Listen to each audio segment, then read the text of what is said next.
É um prazer grande estar aqui com vocês hoje, na noite de hoje. Hoje é a segunda live do programa Conversa Sustentável, né? Na noite de hoje, nós vamos tratar de um assunto que é o consumo consciente, consumidor consciente, consumidora consciente, né? E a gente vai também falar sobre o poder das nossas escolhas, né? Esse poder das nossas escolhas é fundamental. Por quê? Porque ele influencia diretamente na nossa vida, na vida de outras pessoas e também na vida do planeta como um todo. A gente vai começar essa conversa trazendo uma definição que é do Instituto Acatu, que é o consumo consciente. O Instituto Acatu é um instituto que trabalha, que ele traz informações sobre o consumo consciente, sobre consumidor consciente.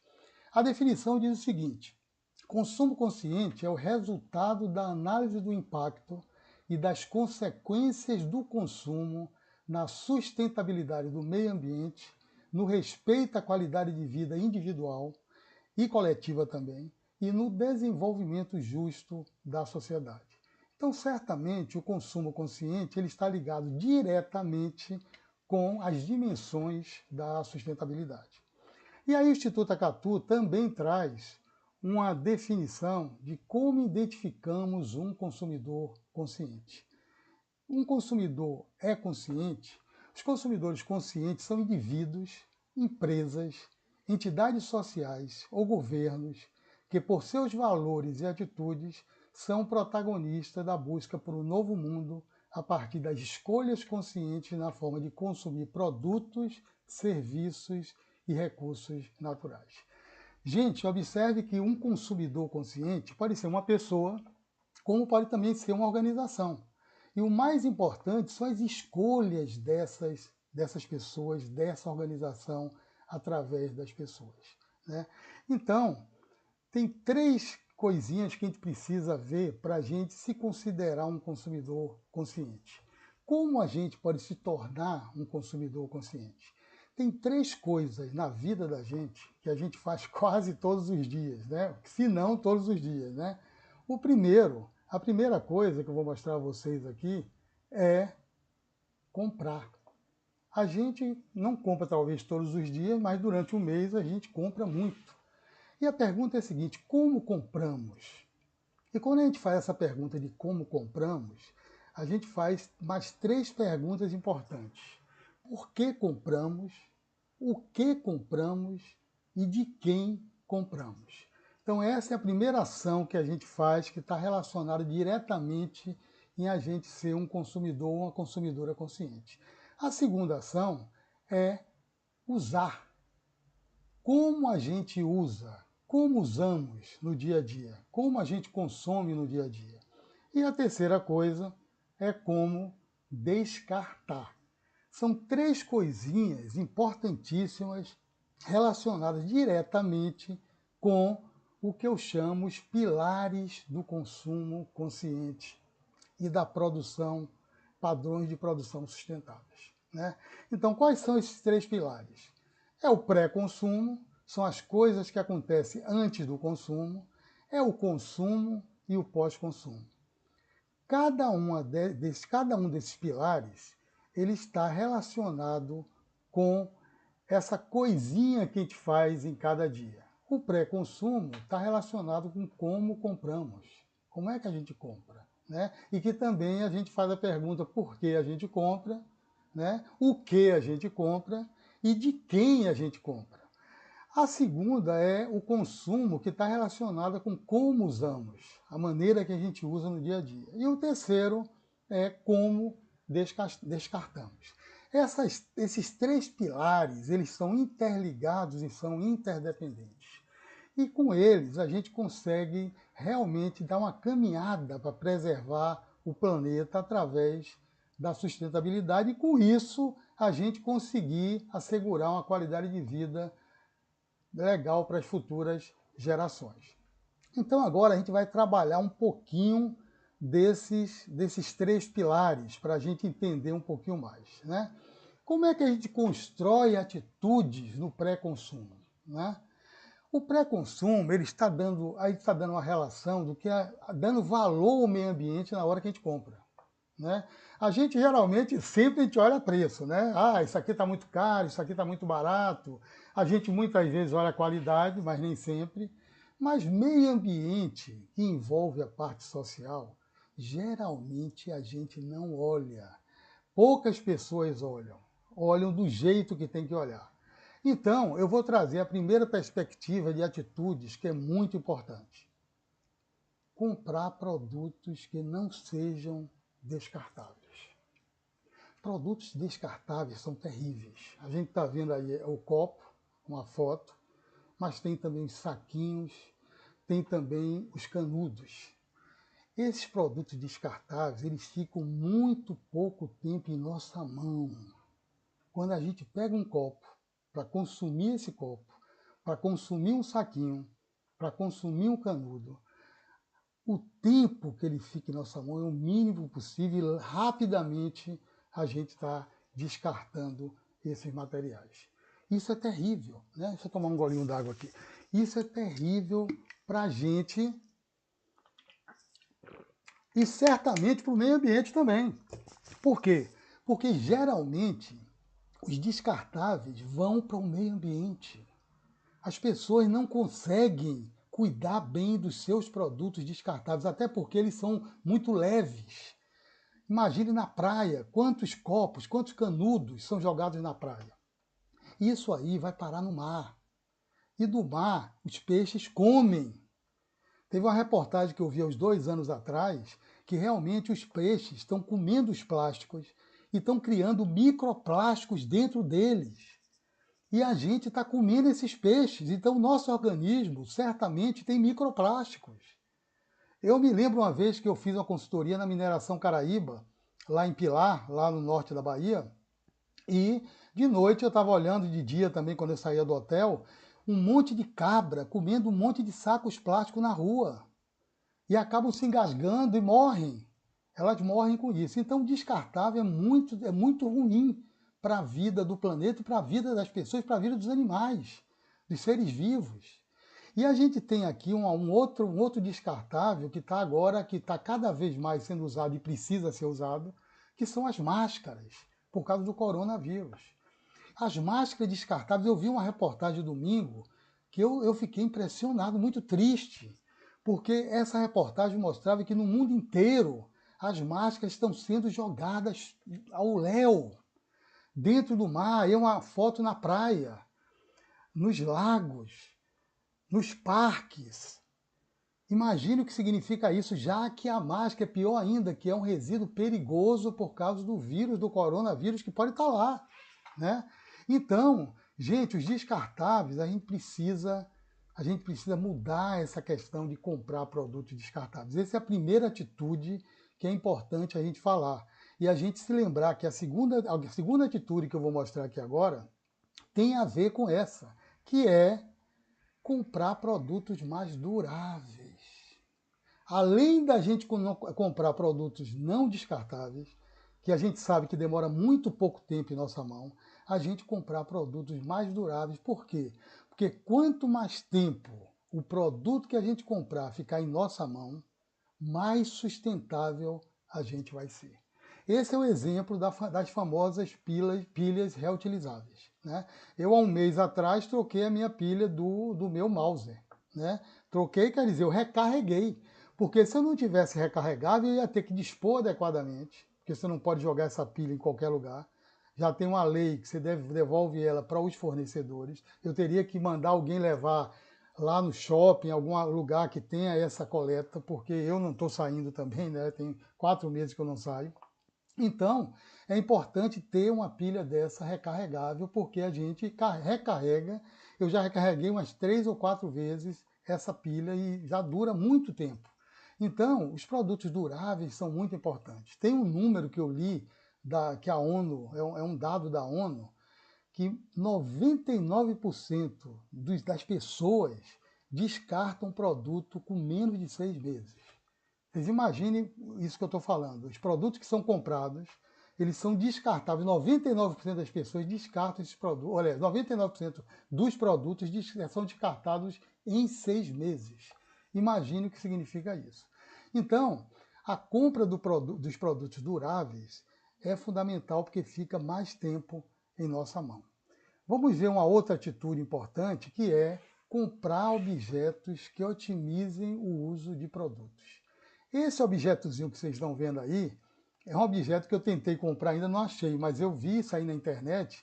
Ele é acoplado à pasta de dente, tá vendo? E ele realmente faz com que você utilize menos pasta de dente. E isso é muito bom, por quê? Porque na realidade a gente tem que saber usar a pasta de dente. Quanto mais rápido a gente terminar essa pasta e comprar uma outra, pior é, porque a gente vai trazer um produto novo e a gente vai descartar um produto mais rapidamente também. Então toda essa história da compra, dar valor ao meio ambiente e a parte social na hora da compra está relacionado diretamente com essas 3 coisas inicialmente que são muito importantes. Depois nós temos aqui uma outra atitude, que é a compra de produtos com mínimo de embalagens e com embalagens que possam ser reutilizáveis e recicláveis. Olha, o mínimo de embalagem está lógico. Quanto menos embalagem tiver o produto, menos resíduo a gente vai gerar. E isso é muito bom, isso é ótimo, né? Gerar menos resíduo. Então a gente pode comprar também aquelas embalagens PET, que vem em pacote, se a gente precisar mais produto do que mais produto para usar, né? Então a gente pode comprar, tá atento para isso aí. A outra coisa é comprar produtos com embalagens que possam ser reutilizáveis nessa ordem e depois recicláveis. Eu mesmo aqui em casa, a gente reutiliza garrafinhas de frasquinhos de vidro, de plástico, colocando, por exemplo, de vidro, milho para pipoca. A gente pode colocar também parafusos, porcas, para se a gente precisar usar, né? A reutilização é importante. E a reciclagem também. A gente precisa reconhecer na hora da compra se aquela embalagem é reciclável ou não. Então eu trouxe para vocês aqui uma coisa que eu não sei se vocês conhecem, mas o símbolo da reciclagem do plástico. Toda embalagem, gente, que tiver esse símbolo de um triângulozinho aí, ó, com um número no meio, já se sabe que essa embalagem é uma embalagem que pode ser reciclável. Se ela puder ser reutilizável, é melhor reutilizar primeiro, depois manda para reciclagem. E esse número está relacionado com o tipo de plástico. Está vendo que o número 3 é PVC, o número 4 é polietileno de baixa densidade, o número 5, polipropileno, e assim por diante. Então é importante a gente saber conhecer esses símbolos. Aqui tem outros símbolos de outros produtos. A gente tem esse primeiro aí, é um papel reciclável. O papel reciclável, na realidade, se você tem uma embalagem com esse símbolo, essa embalagem é reciclável em relação ao papelão. E o outro é papel reciclado, é o papel que já foi reciclável e volta como reciclado para você comprar. É esse símbolo aí com esse círculo preto que vocês estão vendo aí. E tem o alumínio, que é esse aí, o aço reciclável, que é esse aqui, esses dois aqui, ó. Tá vendo? Aqui é o aço carbono, aqui é o alumínio, que eles têm preços diferenciados. O alumínio tem um poder de venda muito melhor do que o do aço. Aqui é o vidro reciclável. Aqui é o lixo comum, aí vai para o aterro, né? Aí já está te indicando que aquela embalagem não pode ser reciclável. Aqui é o descarte seletivo, é a embalagem que pode ser reciclável. E aqui é a embalagem do longa-vida, que tem leite, iogurte. Só que até uns 20 anos atrás não tinha reciclagem para ele. Mas foi desenvolvida uma metodologia de reciclagem para as embalagens Tetra Pak. Então, essas embalagens, elas têm 3 componentes nela. Ela tem um componente de plástico, ela tem um componente de papel e ela tem um de alumínio. Quando vai para uma fábrica de reciclagem, o papelão dele, que é fininho, mas ele é tirado, e o plástico é misturado com alumínio. E essa mistura gera moída e gera uns tipos pellets. São pequenos grãos, tipo reciclagem de plástico, são pequenos grãos que realmente você pode reutilizar. Eu tenho uma caneta feita desse plástico com alumínio, eu tenho uma régua, que são materiais que saem assim meio cinzas, mas são materiais que vieram da reciclagem do leite longa-vida. É bem interessante isso. Continuando, vamos ver aqui outras atitudes no pré-consumo. Né? Qual é outra atitude importante? Comprar produtos com embalagens retornáveis. A famosa logística reversa. O fornecedor, ele já ganhou dinheiro na venda. É importante que ele seja responsável e ele recolha o seu resíduo de volta, que fica na mão do cliente. E tem muitas empresas que têm isso, que é a logística reversa. Na Xerox, eu era gerente de produção, eu estava como gerente de produção.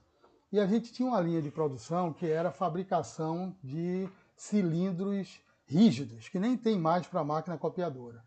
E uma das etapas dessa produção era a gente utilizar uma solução de ácido, que era um tanque grande, que a gente mergulhava os cilindros lá para poder tirar vamos dizer assim, não deixar defeitos nele. Deixa eu tomar uma aguinha aqui.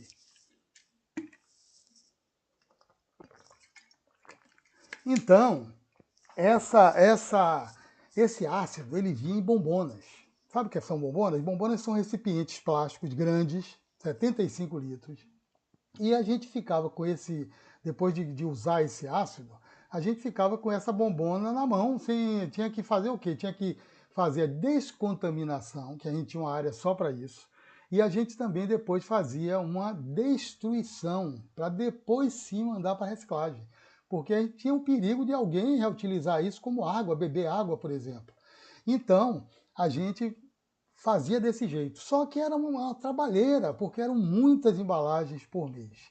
Então eu fiz um projeto com a área de logística, nós, um grupo de pessoas, e a gente desenvolveu um fornecedor que recebia de volta essas bombonas. Olha que maravilha.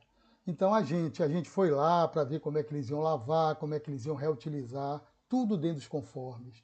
Então a gente fazia o quê? Terminava de usar na produção, a gente estocava numa área, depois eles vinham com o carrinho, pegavam essas bombonas e levavam para reutilizar na fábrica dele e trazia de volta para a gente cheia de ácido.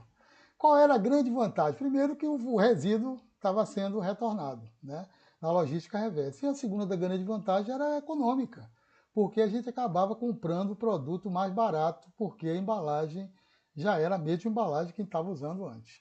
Então, gente, as embalagens retornáveis é uma ação que a gente tem que estar atento, principalmente quem trabalha em empresa. Trabalhem o que vocês estão recebendo de embalagem de matérias-primas, de produtos químicos, né? Façam uma análise disso, que é muito importante. Depois tem compra de produtos de embalagem de refil, né? E um exemplo que eu dou é aquelas embalagens de shampoo, né? Vem a embalagem de shampoo, é uma embalagem com plástico bem resistente. Você usa e depois você compra o refil. O refil, ele vem numa embalagenzinha mais fina. Então é ótimo isso, que é menos material que foi fabricado ali e você manda para reciclagem depois. Então você reutiliza, pega o refil, coloca na sua embalagem que você já está com ela na mão e você aí manda para reciclagem o frasquinho fininho que veio o material. A outra coisa importante é a compra de produtos reciclados. Por quê? Porque, olha, todo mundo gosta de fazer a reciclagem, né? Que é o quê? Separar o material para mandar para a cooperativa para que eles sejam enviados para uma fábrica e daí eles voltam para o mercado. Mas pouca gente compra material, produto reciclado, porque acha que é ruim, que é vagabundo. A gente tem que comprar, porque o ciclo tem que fechar. Eu comecei a comprar papel reciclado na década de 90, vocês não acreditam. 100 folhas eram R$ 30, é um absurdo. Mas eu ia lá, comprava, começava a utilizar, comecei a mexer, e o mercado vai mudando quando você também começa a trabalhar com o mercado. Então hoje o papel reciclado já tem um preço bem equivalente ao papel que não é reciclado, né? Bom, comprar produtos orgânicos, fundamental para a saúde da gente, não tem pesticidas, né? Ainda não está muito legal essa questão, porque na realidade o preço ainda está alto, né? Não tem alguns lugares que vendem só produtos orgânicos, é importante, aqui em Salvador tem. E também comprar alimentos, vamos dizer assim, que sejam saudáveis para a gente. É outra coisa importante dentro do pré-consumo. Uma outra atitude bem importante é comprar produtos que poupem água. Vocês estão vendo essa foto aí? É daquelas telinhas que vocês botam em torneira. Eu espero que todo mundo tenha essas telas em casa. Esse aqui do lado de cá, ó, que eu vou mostrar aqui, esse aqui é o perlator regulável, que é importante que ele economiza até 84% da água. Quando eu era síndico aqui no condomínio aqui onde eu moro, há uns anos atrás, a gente comprou para as casas, para os apartamentos que não tinham, que tinham muitos que não tinham ainda, nós compramos esse negócio para colocar, essa telazinha para colocar nas torneiras da cozinha, dos banheiros, e realmente houve um ganho grande de, vamos dizer assim, tanto ambiental, né, como econômico, né? A gente reduziu o consumo de água e também reduziu a conta de água do condomínio, né? Então, a partir de produtos de consumir água é muito importante. Vasos sanitários que não seja aquele hidra, que você gasta uma água tremenda, que seja aquele vaso que pode ter o número 1 e o número 2, né? Menos água para o número 1, mais água para o número 2. Enfim, comprar produtos que usem água, mas vocês olhem se realmente consome muita água ou pouca água. Tudo isso são atitudes que a gente tem que fazer no pré-consumo. Bom, a outra coisa é comprar produtos que poupem energia. Aí tem o selo Procel. O selo Procel que tem muito em equipamento da linha branca, né? A letra A significa mais eficiência energética. Você tem a B, C, até a D e até a E, né? Então, quanto mais A, melhor, né? E é importante que a gente compre também os produtos que gastem menos energia, não só a linha branca, mas que a gente pesquise para ver. E que a gente dê prioridade para as lâmpadas LEDs. Porque as lâmpadas LED não têm produto químico. Aqui em casa, eu acho que é bom todo mundo fazer isso, à medida que a lâmpada vapor de mercúrio, aquela lâmpada fluorescente, elas vão queimando, vocês compram no lugar a lâmpada LED. Por quê? Porque as lâmpadas fluorescentes, primeiro, é um resíduo, depois de queimado, é um resíduo perigoso. Ele tem mercúrio dentro. Não pode ser jogado em lixo comum. Eu tenho certeza que muita gente joga. É terrível isso, porque acaba contaminando lá lençóis subterrâneos, né, contaminando águas subterrâneas e assim por diante. Então, o certo é entregar em algum lugar. Eu sei que tem algumas lojas que recebem, inclusive, acho que a Ferreira Costa, ali na Paralela, ela recebe, que eu já entreguei ali também, as lâmpadas. E eles vão mandar isso aí para uma descaracterização dessa lâmpada. Existem empresas, aqui na Bahia tem umas 2 ou 3, que tem uns caminhõezinhos que vão até a empresa que gera a lâmpada e você destrói a lâmpada. Dentro da maquininha do caminhão, você tem uma parte de vidro que vai para um lugar, a parte metálica e de plástica vai para outro e o mercúrio vai para outro. Tudo ali é reciclável. Então a descaracterização das lâmpadas é uma coisa importante, é bom todo mundo saber, porque não deve ser jogado em lixo comum. Então a compra de LED é muito importante também.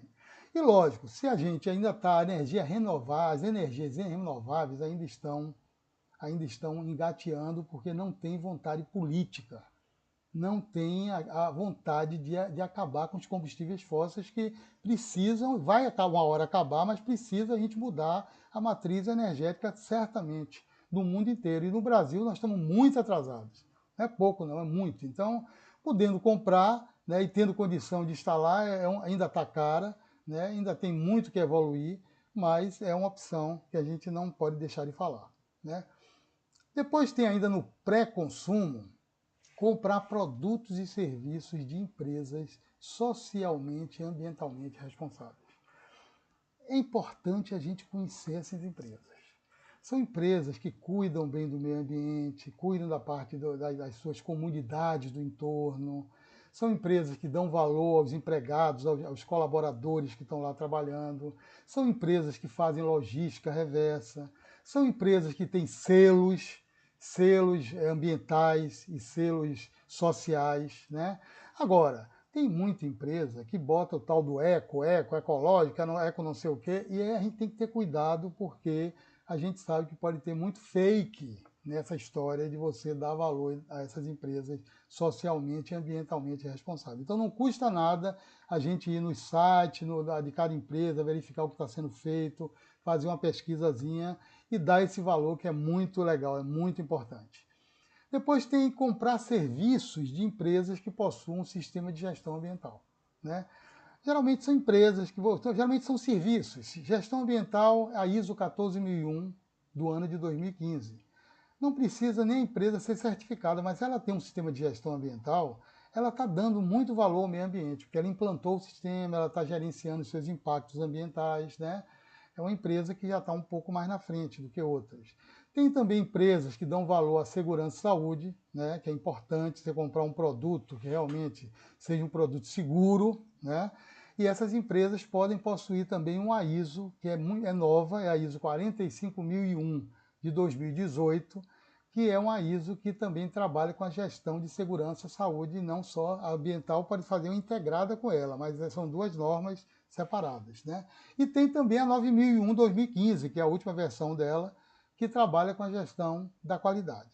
Então, estar atento para, se possível, olhar também nisso, principalmente das organizações que a gente faz, ou vamos dizer assim, o cadastro dos fornecedores, a gente olhar esse tipo de coisa. E aqui comprar produtos e serviços de empresas que não poluam o meio ambiente, né? Essa é muito importante, porque a empresa que polui o meio ambiente não vale a pena a gente estar pegando serviço com ela. Um exemplo que eu dou muito simples, que eu às vezes vejo muito isso, você vai precisar de um caminhão para fazer uma mudança, para levar algum produto, alguma coisa, alguma peça, né? Você acaba pegando um caminhão que joga fumaça preta para o ar, né? Um caminhão a diesel que está todo desregulado, acaba poluindo o ar, e aí com isso também as pessoas têm problema de saúde por causa disso. Então, na realidade, é muito importante a gente olhar as empresas que não poluam antes de a gente contratar qualquer empresa, né? E tem o último aqui, para quem conhece, comprar produtos e serviços de empresas que cumpram a legislação em vigor. A legislação em vigor nem todo mundo vai conhecer, mas pelo menos o pessoal da área, pelo menos isso, o pessoal olhe isso e dê valor, pesquise um pouco para poder dar valor às empresas que estejam cumprindo realmente a lei. Aquelas que não estão cumprindo, que a gente pode até descobrir isso aí até pelos impactos que acontecem, que pode acontecer aos nossos olhos, a gente não vai dar valor a essa empresa. Gente, esses aí são algumas dicas, mais do que dicas, são atitudes que a gente precisa construir para que essas escolhas fiquem sendo escolhas conscientes, escolhas sustentáveis. Que na hora da compra a gente olhe tudo isso. Lógico, o preço é importante também, a qualidade é importante, tudo é importante. Você tem que ter um equilíbrio dinâmico de tudo, né? E a gente entender uma coisa nessa parada toda aí. Quanto mais tempo o objeto ficar em nossa mão, mais sustentável a gente está sendo. Isso é uma coisa importante. Agora nós vamos tratar aqui das atitudes no consumo. A gente viu o pré-consumo, você está vendo que o pré-consumo, consumo, e a gente vai ver depois o pós-consumo, eles estão intrinsecamente ligados. Isso, e é bem importante que você consiga trabalhar nos três pilares, né? Então, atitudes no consumo. Dá valor ao meio ambiente, a parte social está intrinsecamente ligada na hora do uso, na hora que você está usando. Então, aqui tem a primeira coisa que é bem, todo mundo conhece muito bem, já viu muita coisa sobre isso, é consumir água com critério e responsabilidade. Dizer não ao desperdício. Gente, a gente acorda, já vai usar água. Geralmente. A gente vai escovar os dentes, ou fazer uma barba, depois tomar um banho, né? Então, lembre-se uma coisa que são coisas mínimas, mas vale a pena sempre a gente lembrar, né? Escovar dente, muita gente escova os dentes com a torneira aberta. Aquela água está indo para o ralo. Agora está acontecendo que muita gente já está fechando a torneira, mas na hora do banho, na hora de passar o sabão, é mais difícil você fechar a torneira. Parece que todo mundo fica no piloto automático. Ninguém percebe que aquela água que está indo para o ralo, é a mesma água que está faltando para uma porção de gente. Segundo a ONU, tem 2,2 bilhões de pessoas que não têm acesso a um gerenciamento de água seguro. Tem 785 bilhões de pessoas, segundo a ONU, que não têm acesso à água. E tem um monte de gente jogando água pelo ralo. São pequenos exemplos. E a gente tem que ser multiplicador também. A gente tem que levar essa ideia para todo mundo. Não só na casa da gente, como na empresa. Eu sempre falo uma coisa, ver vazamentos é importante a gente cuidar dos vazamentos. Mas será que a gente está numa empresa no corre-corre? Se a gente vê um vazamento na empresa, a gente fala ou não fala? Reflitam.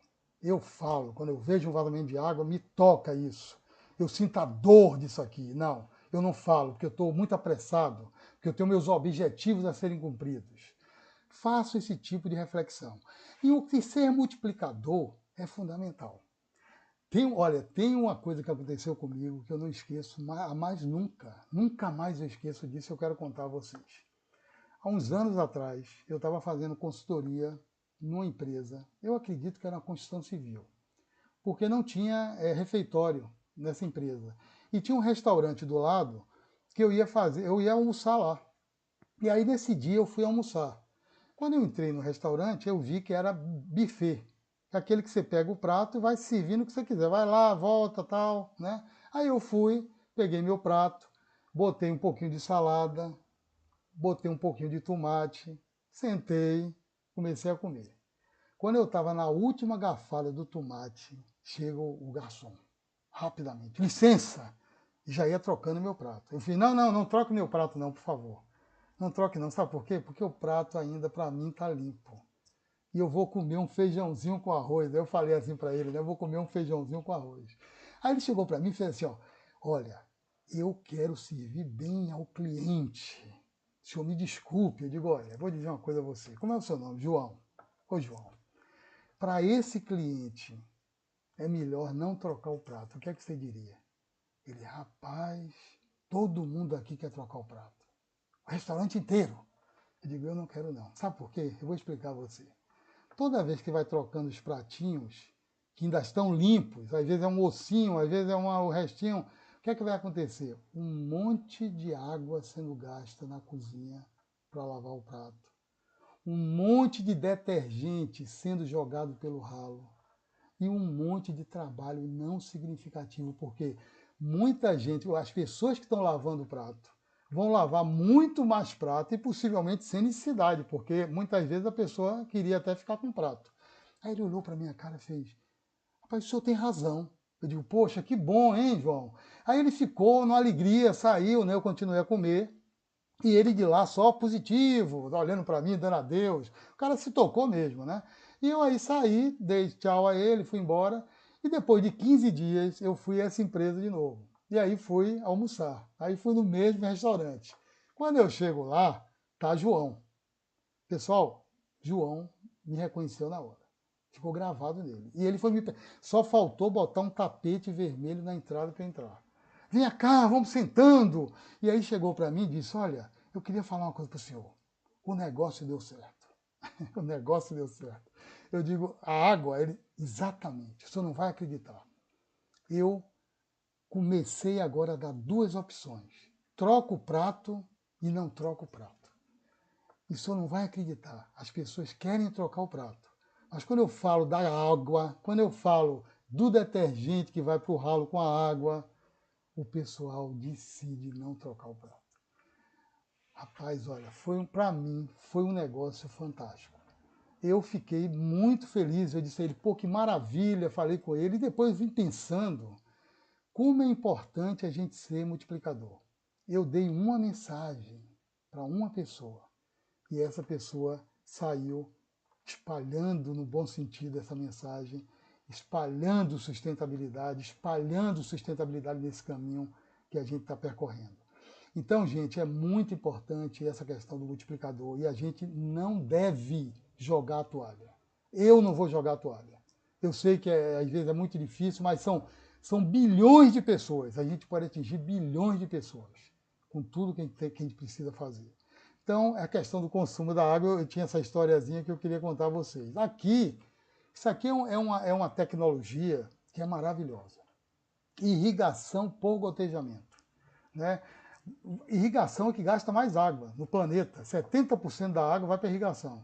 E essa irrigação por gotejamento, a irrigação vai direto na base da planta, deixando a parte superior da folhagem seca e também é menos susceptível a fungos. Então, é uma tecnologia que, além de reduzir a água, ela tem outros benefícios. Então, os vinhedos, né? Os vinhedos têm esse tipo de tecnologia. Eu, inclusive, vi lá no norte da Bahia, né? Petrolina, da Bahia não, Juazeiro Petrolina, Petrolina de Pernambuco. Mas eu vi lá, foi assim, fantástico. Então, esse tipo de tecnologia é importante a gente estar citando aqui também. E aí, continuando a parte do consumo, nós temos o consumo de energia com critério e responsabilidade, né? Aí, gente, olha, a primeira coisa é a gente sempre usar a luz natural, a luz do sol quando possível. A gente sabe que tem alguns momentos que está escuro, que você precisa acender a luz, né? Não tem problema, acende a luz. Mas o que eu tenho visto, às vezes eu vou para uma reunião empresarial, eu vejo uma reunião numa sala enorme, tudo fechado, as persianas fechadas e aquelas luzes todas acesas, um sol a pino do meio-dia, 10 horas da manhã, 11 horas. Então, gente, a gente tem que ter um mínimo de bom senso. A outra coisa é a gente consumir mesmo na casa da gente, nas empresas. A gente sair do ambiente, apagar as luzes, né? Às vezes é difícil fazer isso.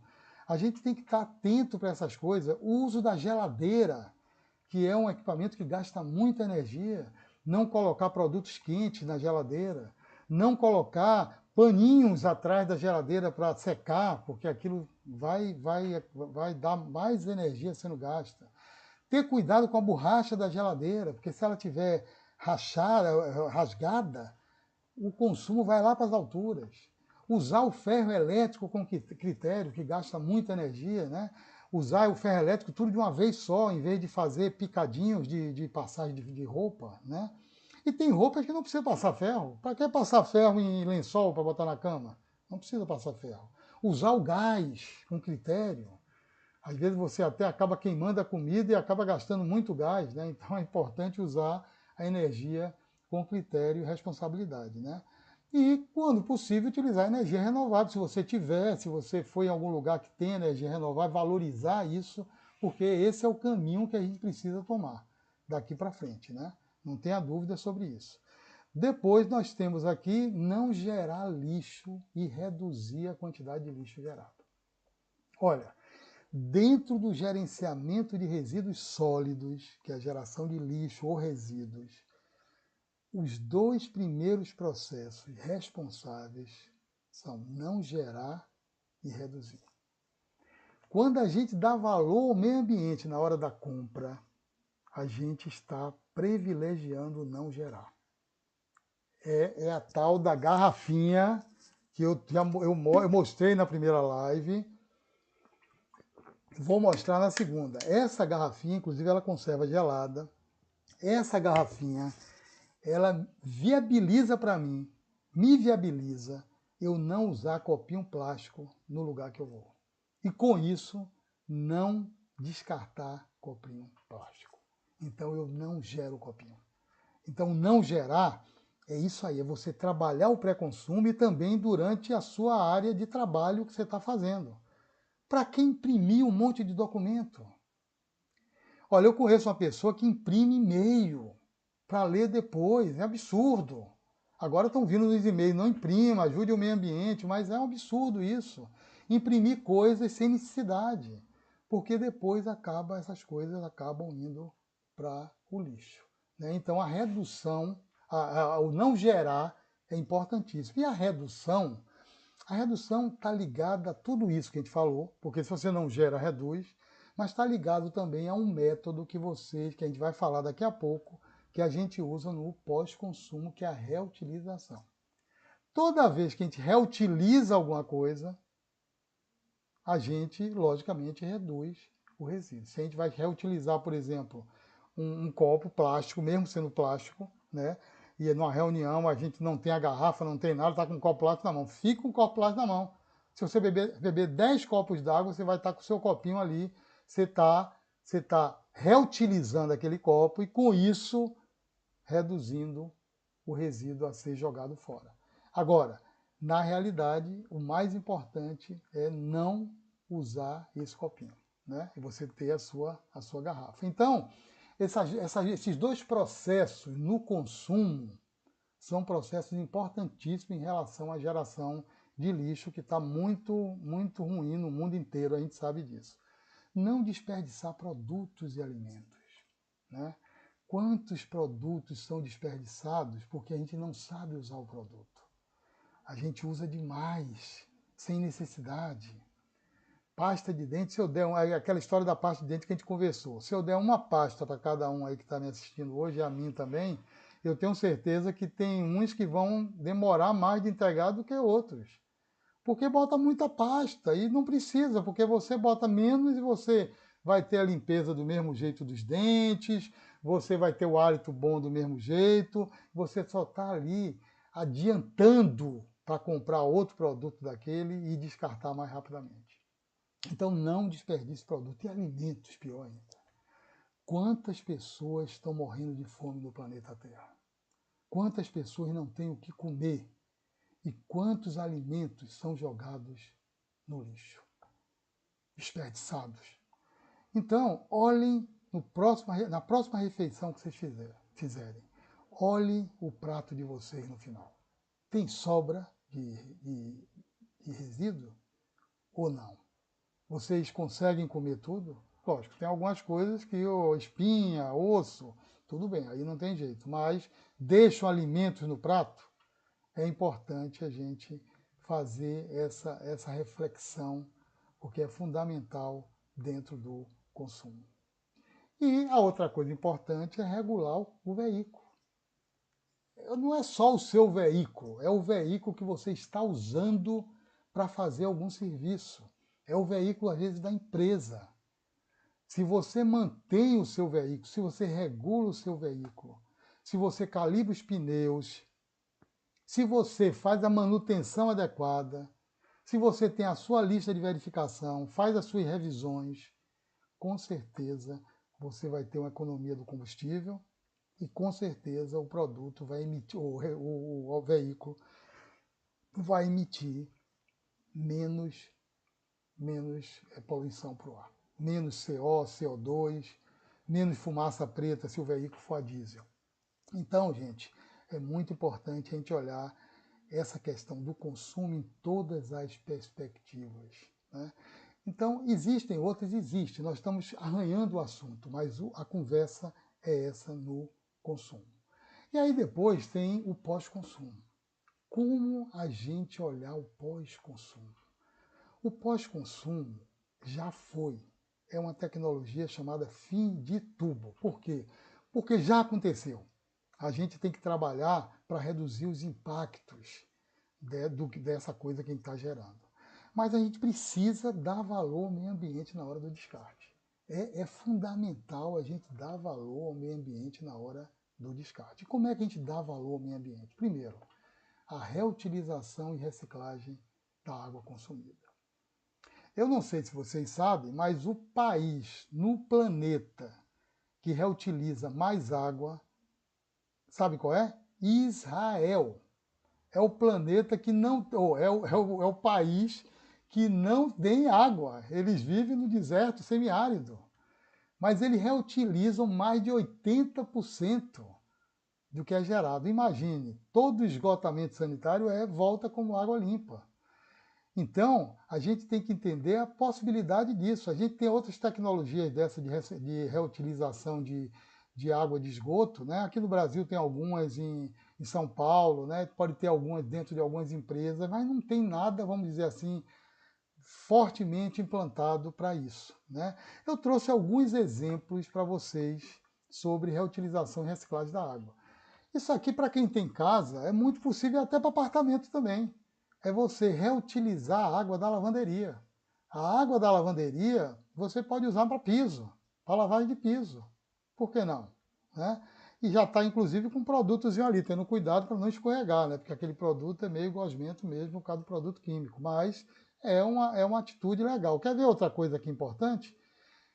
As construtoras, elas não fazem atualmente, não tem ainda esse projeto implantado para casas que estão sendo construídas, apartamentos, que é reutilizar já na hora da entrega a água do chuveiro para dar descarga em vaso sanitário. Aqui, ó, você está vendo a água do chuveiro, tem aqui um sistema aqui de válvula, e aqui você vai colocar aqui na caixa e você vai dar descarga com a água que você usou aqui no banho. Hoje nós damos descarga com água limpa, água potável. E segundo esse projetinho aqui, ó, ele economiza 30% da água potável do que você está usando em toda a sua casa. É um reuso de água de banho familiar, que os prédios novos já poderiam ter, né? Precisa ter alguma lei para poder isso aí acontecer. Bom, a outra coisa é bem interessante também, tá vendo aqui, ó? Os ar-condicionados, eles têm um gotejamento aqui de a água aqui saindo, ó, tá vendo?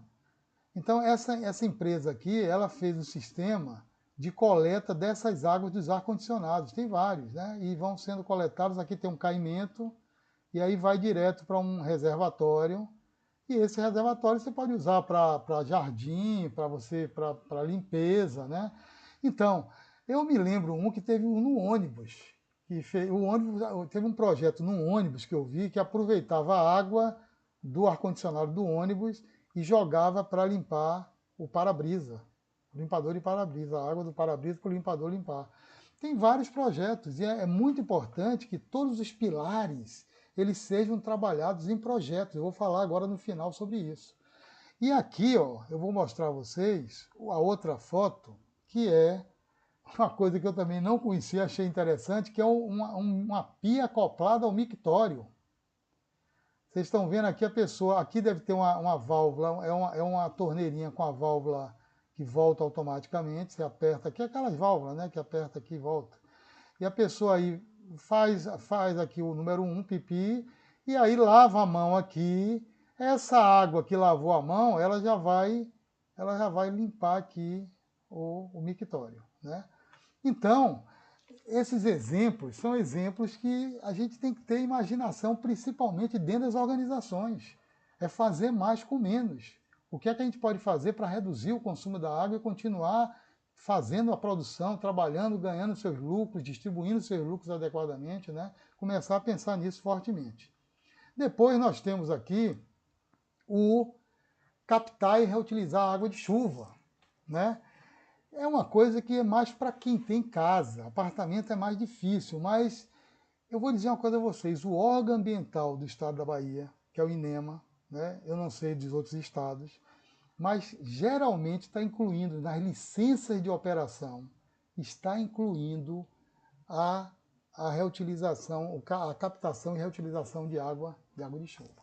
Entendeu? Tá incluindo isso para a empresa implantar e reutilizar essa água em algum lugar, porque na realidade a água vai ficar escassa mesmo, já está escassa e pode piorar. Então, aqui tem um exemplo aqui, ó. Aqui são os exemplos para casa, tá vendo? Importante que ela tenha umas calhas, tá vendo? Importante que a calha esteja fechada para evitar fezes de animais. Se você for utilizar essa água para tomar um banho, por exemplo, você pode utilizar na jardinagem. Você tem que olhar onde é que sua casa está inserida, para ver se tem muita poluição no ar, para ver como tratar essa água, né? Eu, por exemplo, eu tive experiência com utilização de água de chuva na casa do meu cunhado e com o cunhado, que é Sérgio Weiser, lá em Bom Jesus dos Passos, que na década de 80 lá não tinha água, né? E a gente tinha um sistema de captação de água de chuva em tanque, com tratamento direitinho, com água sanitária, né?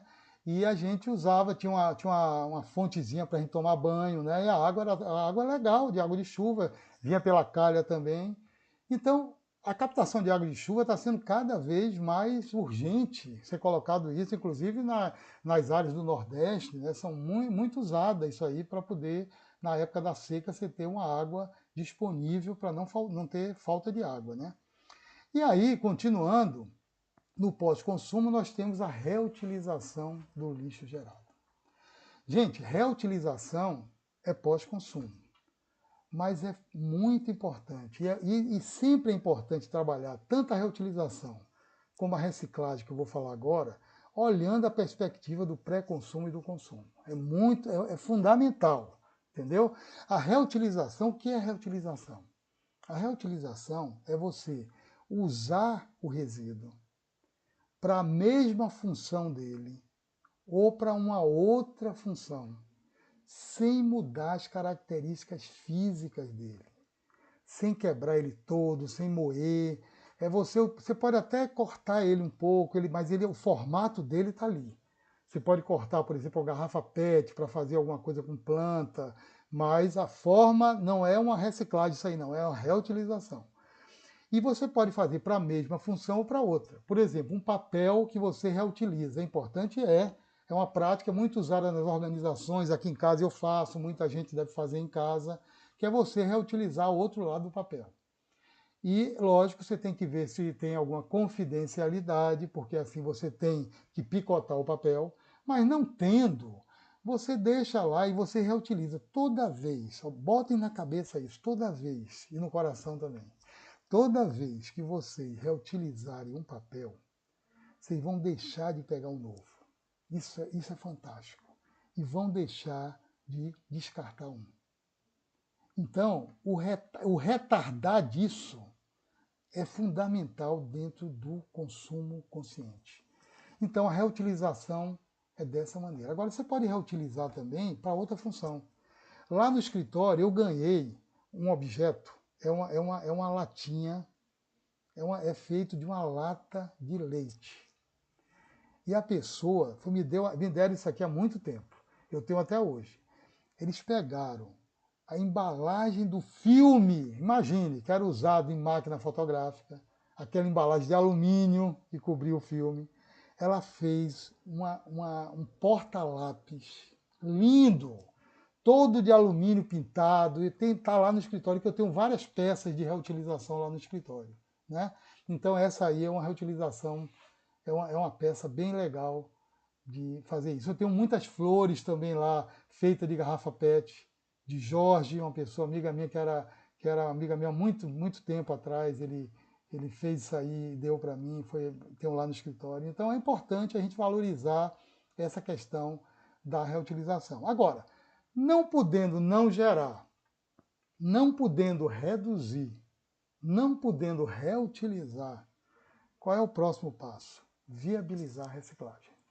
A gente geralmente não recicla, né? A gente viabiliza a reciclagem. Como é que a gente viabiliza a reciclagem? Fazendo a coleta seletiva. É a gente separando aqueles materiais que vocês já reutilizaram, mas não podem mais ou não possam ser reutilizados e não são perigosos. No caso aí de como papel, plástico, vidro, né? Metais, alumínio, você fazer a reutilização. É importante você fazer isso em casa? É importante, porque a gente tem que começar em casa. Eu implantei isso aqui, a reciclagem, na realidade foi um programa de gerenciamento de resíduos sólidos com a coleta seletiva incluída. Já tem mais de 20 anos, pessoal. Sabe quando foi que eu implantei isso? Na década de 90. Eu estava ainda trabalhando na Xerox. E eu fiz uma visita à Canabrava. Eu fui todo de roupa especial, porque eu era gerente, eu estava como gerente de segurança e meio ambiente, queria conhecer as condições de lá, estava começando a ter as cooperativas também aqui no estado da Bahia. Eu fui lá e comecei e vi uma coisa terrível. Primeiro eu vi pessoas morando no lixão, como tem em vários lugares do Brasil ainda. E aí eu comecei a conversar com uma pessoa dessa. As crianças sem roupa, sentando no lixão, chorume, que é aquele líquido preto, saindo, contaminando tudo. E de repente eu estava conversando com essa pessoa e de repente chega o caminhão do lixo. E aí ele disse, o senhor vai me desculpar, eu vou ter que trabalhar agora. Partiu meu coração, foi terrível. E aí quando eu olhei, eu não acreditei. As pessoas praticamente tomando banho de lixo para pegar uma garrafinha, uma lata, um reciclável. Aí eu parei e disse, esse lixo é meu. Esse lixo também é meu. Eu tenho que mudar isso. Aí, gente, caiu, nessa época não foi nem a ficha, caiu o telefone inteiro. foi muito forte. E aí eu implantei a coleta seletiva. Naquela época, plantei o programa inteiro com a coleta seletiva e até hoje funciona, né? E naquela época foi tão incrível ver as pessoas chegando com a farda, com pessoas que estavam lá no Canabrava, que foram resgatadas, e foi um trabalho social maravilhoso na época, e foi assim que as cooperativas foram criadas. E hoje nós trabalhamos com a Cooperlix, que é Dona Tereza e as filhas, que são pessoas maravilhosas, que eu ajudo muito elas, né? Elas têm um depósito lá em Águas Claras, elas ficavam na rua, eu ajudei muito a ter esse depósito, ela tem um caminhão da Limpurb, que ajuda ela na coleta, e Dona Tereza, para mim, é uma pessoa fantástica. Então, gente, a coleta seletiva na casa da gente e nas empresas, a gente implantar isso nas empresas é fundamental, né? A gente faz vários programas de gerenciamento de resíduos sólidos em condomínios, em empresas. Eu implantei há pouco tempo no escritório lá no edifício Milênio Empresarial, que é onde fica o escritório da empresa, nossa empresa, que é a SPEC. A gente fez eu e Ian, a gente fez um trabalho belíssimo lá, foi maravilhoso. Quem quiser conhecer, lógico que agora está na pandemia, mas depois pode ir lá, pode vir aqui no condomínio. Lá foi um trabalho maior porque é um prédio comercial, né? E aí é bem interessante conhecer e pegar as ideias. Eu tenho o maior prazer de passar as ideias para que vocês possam fazer também. Então, essa aí é uma atitude importante no pós-consumo, mas não se esqueçam que tudo começa no pré-consumo. É pré-consumo, consumo e pós-consumo. Então, fazer simplesmente sozinho é bom, mas é melhor ainda trabalhar os 3 pilares do consumo consciente. E depois recriar novas receitas com sobras de alimentos. Tem muitos livros que falam sobre isso. Eu tenho um livro aqui em casa, né? Casca de frutas, casca de verduras, pode ser feito sopas, pode ser feito sucos, né? Também tem pão dormido, que você pode fazer pudim, né? São a criação, a cabeça tem que ser criar muita coisa. E fazer a compostagem, né? O que é a compostagem? A compostagem é a transformação do lixo orgânico em adubo orgânico. E o que é o lixo orgânico? O lixo orgânico é resto de comida, casca de frutas, tudo é resto de comida como um todo. Galhos, plantas que você tira, que estejam folhagens, né? O próprio papel, pedaços de madeira, tudo isso pode ir para a compostagem. E esse método geralmente é utilizado no interior. Mas aqui na cidade já estão começando a fazer isso. Algumas empresas, inclusive, têm a compostagem. E agora tem as composteiras de casa, domésticas, né? Eu não tenho ainda, mas podem ser compradas. Eu vou pensar em comprar isso, pode ser comprada. Agora, o lixo orgânico, quando não vai para uma compostagem, que é o resto de comida, essas coisas que não deve sobrar, mas são coisas de osso, né? Ou coisas que não reciclam, a gente tem que colocar no lixo comum e vai para o aterro sanitário, né? É importante que a gente não misture o lixo orgânico, o lixo úmido, com o lixo seco, que é o lixo de reciclagem. Eles podem estar todos juntos, mas não misturar com lixo orgânico. Por quê? Porque o chorume, que é um líquido que acontece da decomposição do lixo, é altamente perigoso. E ele começa a gerar até dentro da casa da gente, se a gente demorar de tirar o lixo da nossa casa, né? Pra vocês terem uma ideia, há uns anos atrás, uma pessoa da Limpurb morreu porque caiu uma gota no olho, uma gota de chorume.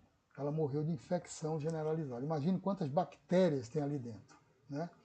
E a outra coisa importante no pós-consumo é o descarte adequado de todos os resíduos.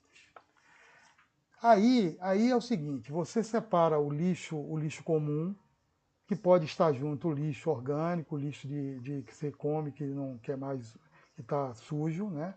E o lixo não reciclável, não perigoso, o lixo reciclável. E aí nós temos alguns resíduos que precisam ser destinados adequadamente.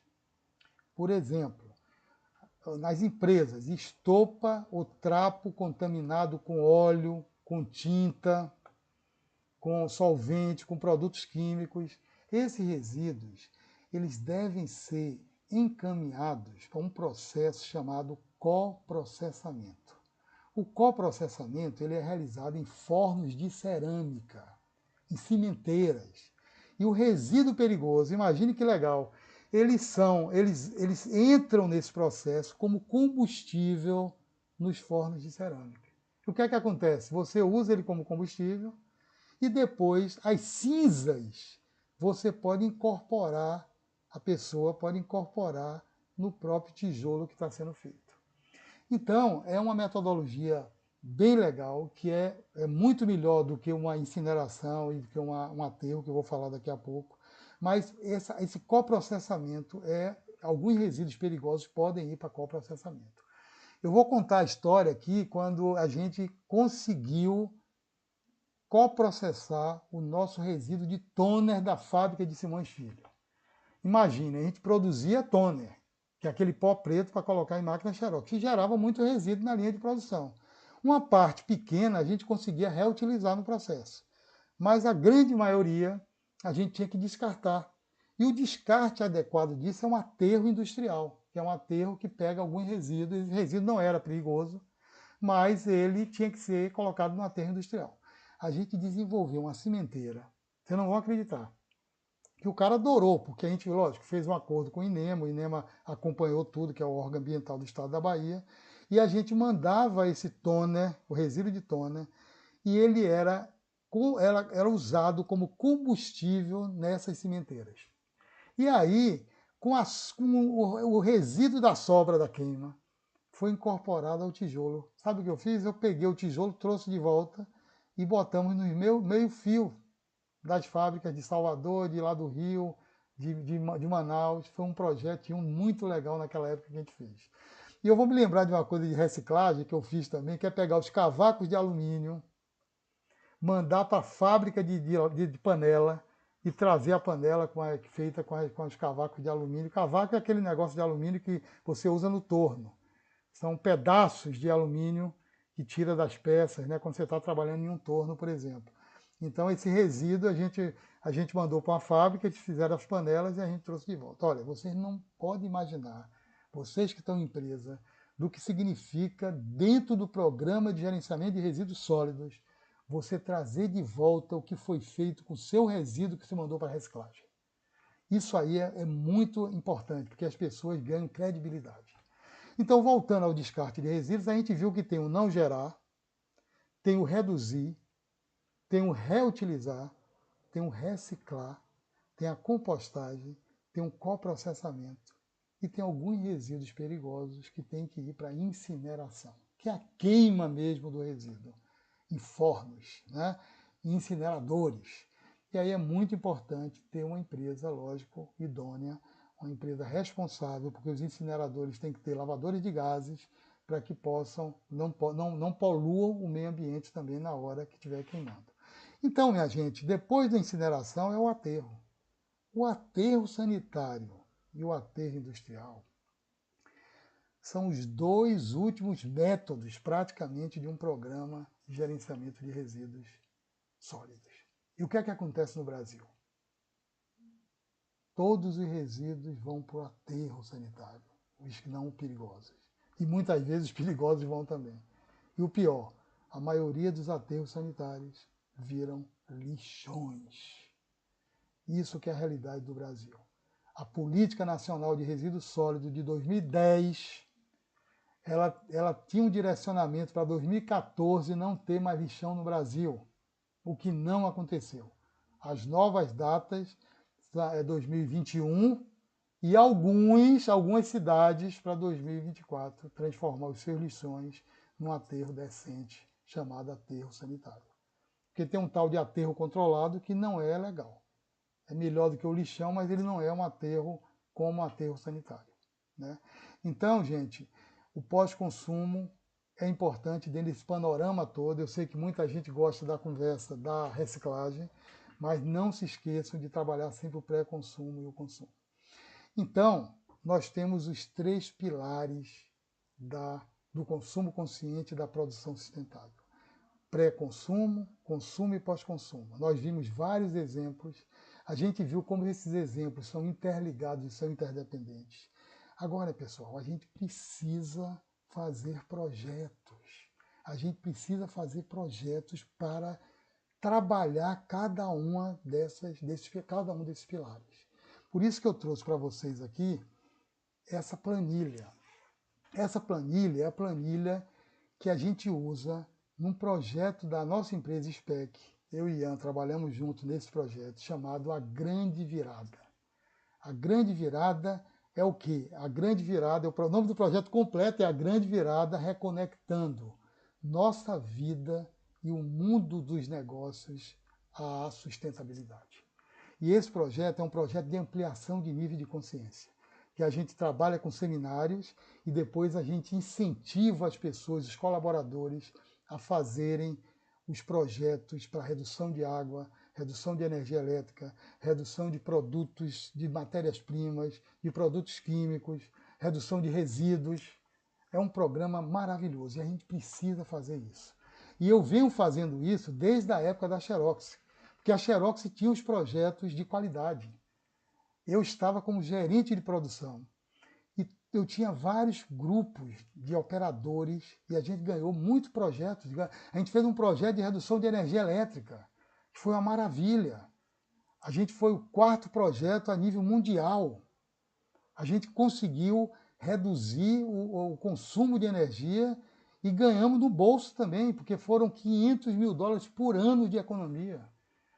Foi assim um projeto fantástico. Então, é importante a gente praticar esse projeto e aparecer na casa da gente também. Então, essa tabelinha, ela trabalha com 2 tipos de projetos. Um eu chamo de melhorias de processos e o outro de solução de problemas. Você pode fazer essa etapa de projeto tanto para melhoria de processos como para solução de problemas.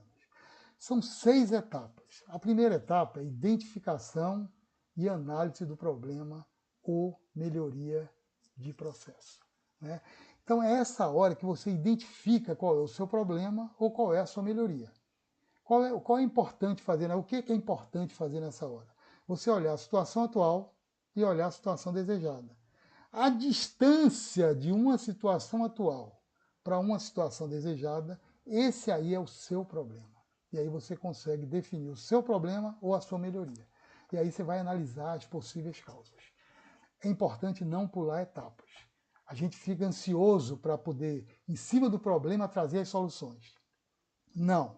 Trabalhe as causas. As causas vocês podem usar muitas ferramentas da qualidade. A primeira que é importante para a análise das possíveis causas é o brainstorm.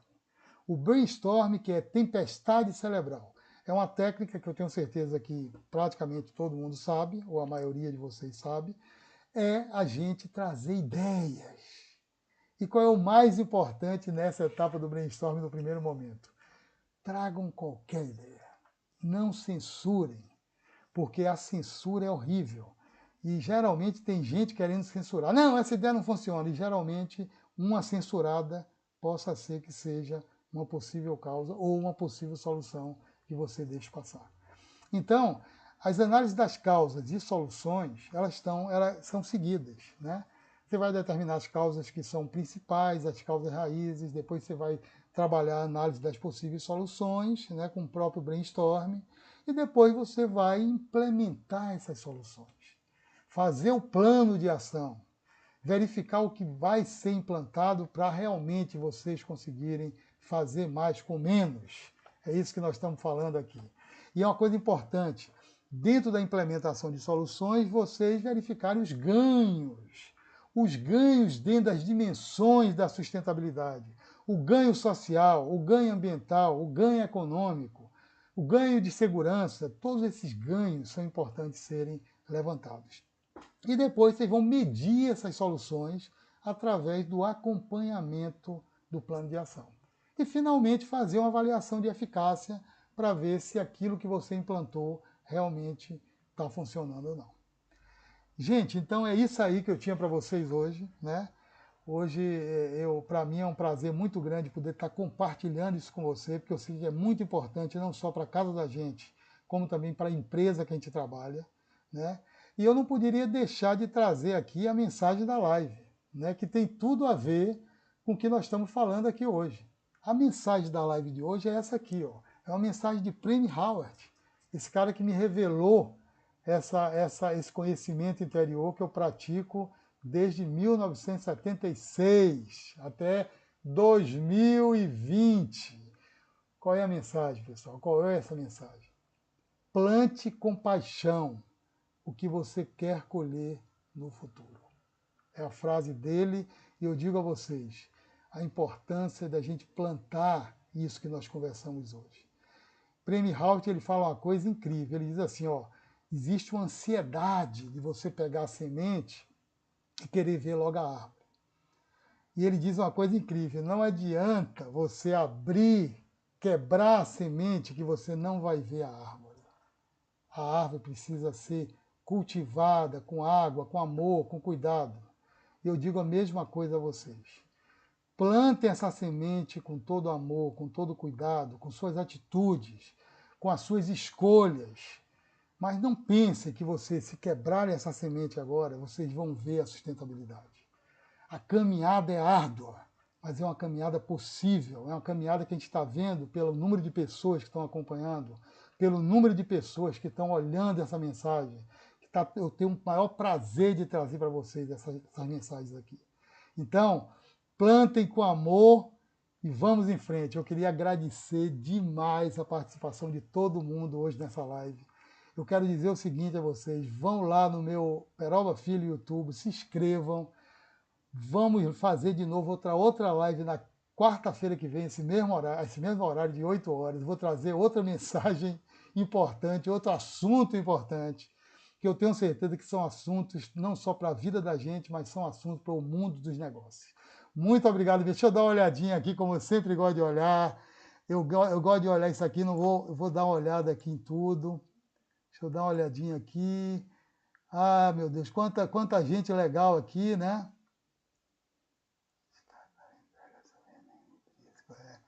Minha irmã falou uma coisa que é incrível, né? Eu acho que vocês já leram. A palavra descartável entrega seu veneno intrínseco. É muito forte, né?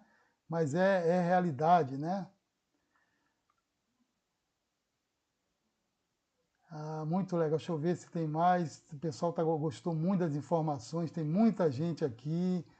Deixa eu ver se tem alguma coisa que eu possa... Super interessante, a ideia do consumo consciente é fundamental hoje. Não tem mais outra saída, né? Deixa eu ver se tem mais alguma. Lucinéia, lembrando um grande evento que eu fiz, né? Amiga nossa, eu me lembro desse evento, Lucinéia, incrível, hein, Lu, esse evento. Aqui, minha irmã, sim, estão conversando, essas conversas de vocês são fundamentais, né? É bom disseminar, é bom ser multiplicador, como eu falei, né? José, meu filho, lembrou da Estrela do Mar que estava lá, que foi na primeira live, né? Quem não viu ainda vai ver que vale a pena ver essa história no final, né? E toda a live como um todo, né? Muito legal os comentários, eu fico muito feliz, né? Realmente, deixa eu ver se tem mais algum, se tem alguma coisa que eu precise ver aqui, Verdade, pô, muito legal, poxa, que bom eu ter amigos aqui. Estou vendo aqui a Taualba também, um grande amigo meu. Puxa, que maravilha. Eu não dá para ler tudo, né, e nem ver o nome de todo mundo, né? Na realidade, é incrível, é incrível. Pessoal, eu tô muito feliz com tudo, com tudo que eu passei para vocês e com tudo que vocês colocaram aí. Eu queria agradecer muito. Eu estou encerrando essa live agora, viu? Uma boa noite para todos. Fiquem em paz, fiquem seguros.